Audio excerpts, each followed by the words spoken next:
आपको जो कहानी सुनाने जा रहा हूँ ये काफी कुछ सिखाएगी। कहानी शुरू होती है एक बिजनेसमैन से जो अपने बिजनेस को लेकर काफी चिंता किया करते थे कि क्या होगा आने वाले कल में, कैसे काम आगे बढ़ेगा। उनका एक लड़का था। वो लड़का काफी बार कहता था कि पापा मुझे मौका दो, मुझे भी बिजनेस करना आ गया है, मुझे भी एक बार संभालने दो। लेकिन वो व्यक्ति कभी मौका नहीं देता था बच्चे को। एक दिन इस बिजनेसमैन को दिल का दौरा पड़ा। हार्ट अटैक की वजह से हॉस्पिटलाइज्ड हुआ, अस्पताल में भर्ती था। बच्चा दौड़ करके पहुंचा, देखा कि पापा एडमिट है। डॉक्टर्स ने कहा कि अब थोड़ा पहले से ठीक है, धीरे धीरे रिकवर होंगे। इस लड़के ने अपने दोस्त को कॉल किया कि भाई आजा, मेरे पापा एडमिट है। और वो दोस्त आ गया। उसने पूछा क्या हो गया, पापा को सारी बात हुई। उसके बाद ये जो बिजनेसमैन का लड़का था उसने बोला चलना बाहर चल के आते हैं। बहुत देर हो गई। इधर अस्पताल से बाहर निकले तो एक आइसक्रीम वाला दिखाई दिया। बिजनेसमैन के लड़के ने कहा कि भाई आज आइसक्रीम खाते हैं। वो लड़का चौंक गया। जो दोस्त था कि यार क्या पागलपन है, पता ना क्या चल रहा है, पापा अंदर भर्ती हैं, यह बाहर आइसक्रीम खरीदी के खा रहा है।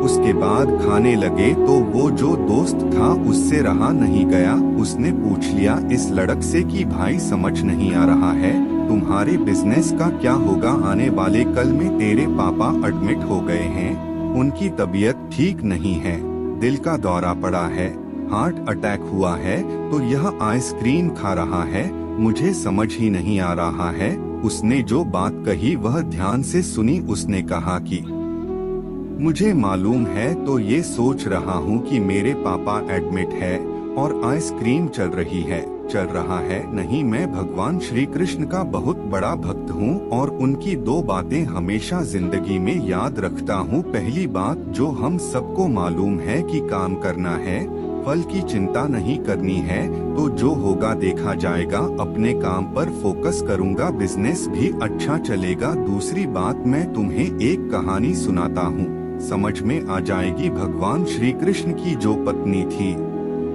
माँ रुक्मणी, इनका विवाह हुआ तो जो बड़ा बेटा हुआ उसका नाम प्रद्युम्न था। और प्रद्युम्न के जन्म के 10 दिन बाद ही प्रद्युम्न का अपहरण हो गया। छोटे बच्चे का माँ रुक्मणी नाराज रहने लगी, उदास रहने लगी। क्या हो गया है?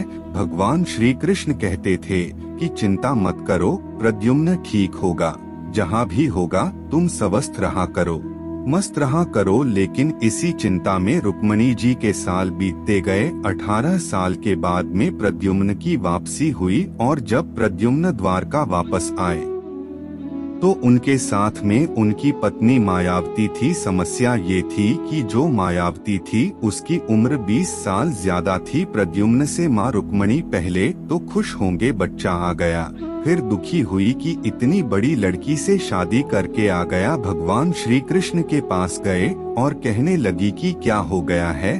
भगवान श्री कृष्ण ने कहा कि जो हो गया है उसको स्वीकार कर लो, चिंता मत करो। लेकिन माँ रुक्मणी कह रही थी बड़ी लड़की से शादी कर ली, यही मिली थी, ये वो पता नहीं, बहुत सारी बात है। उस स्वीकार नहीं कर पा रही थी, उदास हुए जा रही थी, दुख हुए जा रही थी।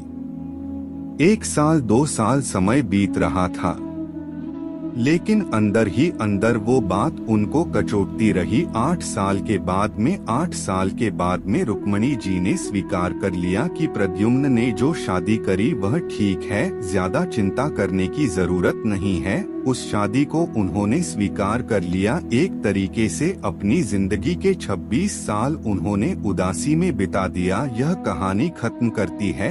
लड़का बोला कि भाई मैंने भी जिंदगी में स्वीकार करना सीख लिया है, क्योंकि भगवान श्री कृष्ण कहते हैं कि जो हो रहा है उसको स्वीकार कर लो, जिंदगी अपने आप सहज हो जाएगी।